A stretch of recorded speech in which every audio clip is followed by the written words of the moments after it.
আজকে আমি আমার সন্তানকে নিয়ে নিরাপদে আছি। গাজার কোনো বাবা মা তাদের সন্তানকে নিয়ে নিরাপদে নাই। আল্লাহু আকবার। আমরা সবাই সেনা ভেঙে দাও, ঘুরিয়ে দাও ইহুদির কালো হাত। ফিলিস্তিনের কিন্তু এই মুহূর্তে জাতীয় মসজিদ বাইতুল মুকাররমের দক্ষিণ গেট থেকে একটি মিছিল বের হয়েছে। প্রয়োজনে আমরা আমাদের জীবন দিয়ে দেব। শিশুরা কেমনে কালছে আধারে আধারে। ইহুদিদের আস্তানা ধ্বংস করুন, নেতানিয়াহুকে থামান, ইসরায়েলকে থামান। নির্বিচারে নারী শিশু হত্যা হচ্ছে, আমরা এর প্রতিকার চাই। দর্শক, এই মুহূর্তে জাতীয় মসজিদ বাইতুল মুকাররমের দক্ষিণ গেট থেকে কিন্তু মুসল্লিরা নামাজ শেষ করে জুমার নামাজের পর ফিলিস্তিনের পক্ষে মিছিল বের করে এখন পুরানা পল্টন মোড় অতিক্রম করছে। আপনাদের দেখানোর চেষ্টা করছি, সমকালে যুক্ত আছি আপনাদের সাথে এবং দর্শক জানানোর চেষ্টা করি আপনাদের এই মুহূর্তে কিন্তু বিপুল সংখ্যক আইন শৃঙ্খলা রক্ষাকারী বাহিনী এখানে অবস্থান করছেন। নেতানিয়াহুকে থামাতে হবে, ইসরায়েলকে থামাতে হবে, ট্রাম্পকে থামাতে হবে। আজকে যেভাবে নির্বিচারে শিশুদের হত্যা করা হচ্ছে, মানুষকে হত্যা করা হচ্ছে, এটা থামাতে হবে।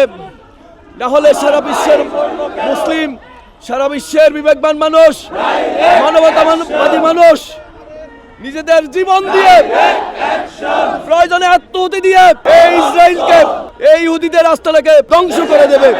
প্রয়োজনে আমরা আমাদের জীবন দিয়ে দেব। লিলি হালাল বিউটি সোপ, বিএসটিআই কর্তৃক সনদপ্রাপ্ত দেশের প্রথম হালাল বিউটি সোপ। দীপ্তিময় উজ্জ্বল ত্বকের জন্য। আজকে আমি আমার সন্তানকে নিয়ে নিরাপদে আছি। গাজার কোনো বাবা মা তাদের সন্তানকে নিয়ে নিরাপদে নাই। শিশুরা কেমনে কালছে আধারে আধারে। এই শিশুদের রক্ষা করো, বিশ্ব মানবতা, মানুষকে রক্ষা করো, মানবতাকে রক্ষা করো। আল্লাহ, পৃথিবীর বিবেকবান মানুষ এগিয়ে আসুন, ঐক্যবদ্ধ হন।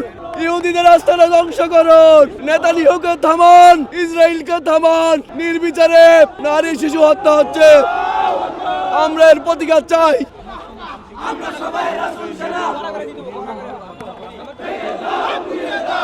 আল্লাহু আকবার। আমরা সবাই সেনা ভেঙে দাও, ঘুরিয়ে দাও ইহুদির কালো হাত। ভেঙে দাও, ঘুরিয়ে দাও ইসরায়েলের কালো হাত। ভেঙে দাও,